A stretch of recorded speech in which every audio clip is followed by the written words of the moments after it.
Hello दोस्तों, कैसे हो आप सब। तो आज हम करने वाले हैं द चैप्टर 8 बिहाइव का काठमांडू चैप्टर। ये जो है एक ट्रैवलॉग है।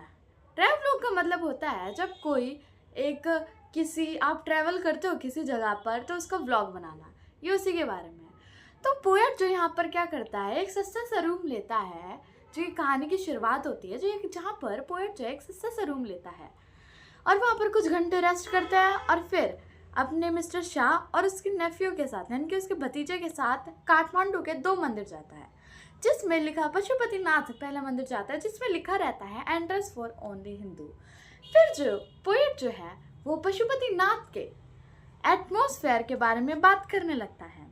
वह कहता है कि वहाँ पर बहुत से पुजारी, गाय, भीड़ भाड़, मंकी और कबूतर और डॉग, ये सब जो है वहाँ का एटमॉस्फेयर है, यानी कि वहाँ का वातावरण। लोग जो है वो पुजारियों का आकर्षण अपनी तरफ लेने के लिए एक दूसरे को धक्का मुक्की करते हैं। वह फिर वहीं से एक नेपालियन की प्रिंसेस गुजरती है, जिससे देखकर लोग अपना रास्ता खाली कर देते हैं ताकि वह नेपालियन जो है वो आराम से जा सके। फिर लेखक सारी चीज़ों को इतने गौर से देखता है और बताता है कि वहाँ पर 2 मंकी जो है आपस में लड़ रहे थे और एक मंकी जो है वो शिवालिंग के ऊपर जाके बैठ जाता है और वहीं पर किसी की लाश जल रही थी। तो कोई वॉशर वूमेन जो है अपने क्लोथ वॉश कर रहा था, तो कोई बच्चे जो है किसी के बच्चे जो हैं वो वहीं पर नहा रहे थे, कहाँ पर, नदी के किनारे।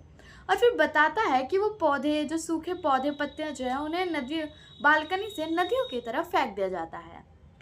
ये सब देखता है, फिर आ जाता है पोएट जो है, फिर जाता है कहाँ पर, बुद्धिस्ट टेम्पल, जो कि बिल्कुल अपोजिट है पशुपतिनाथ टेम्पल की, क्योंकि वहाँ पर एटमॉस्फेयर के बारे में बात करता है तो वहाँ बहुत शांति होती है, छोटे छोटे फेरी वाले होते हैं, छोटे छोटे मंदिर होते हैं और फल और बांसुरी के जो होते हैं वो होते हैं, फिर फिल्म रोल बेचने वाले, कोई चॉकलेट बेचने वाले, ये सब पाए जाते हैं।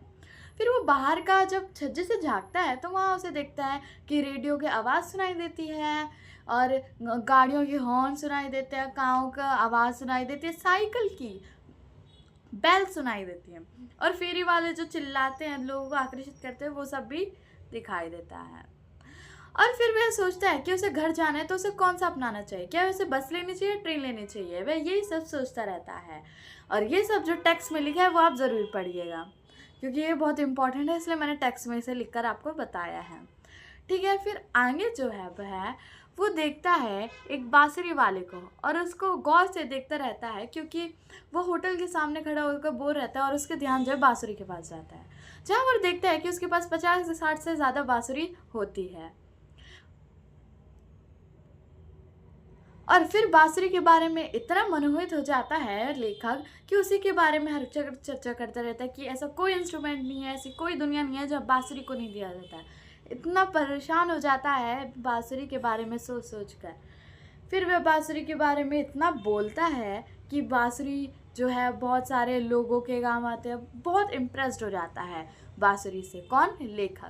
लेखक जो है बहुत सी बांसुरी के बारे में बातें करता है कि ऐसा कोई जगह नहीं है जहाँ बांसुरी इस्तेमाल नहीं होती। ये सारे नाम हैं, इम्पॉर्टेंट है, ज़रूर नोट डाउन कर लीजिएगा। यानी कि ऐसा कोई सा म्यूज़िक इंस्ट्रूमेंट नहीं है जब बांसुरी इस्तेमाल लगे जाए।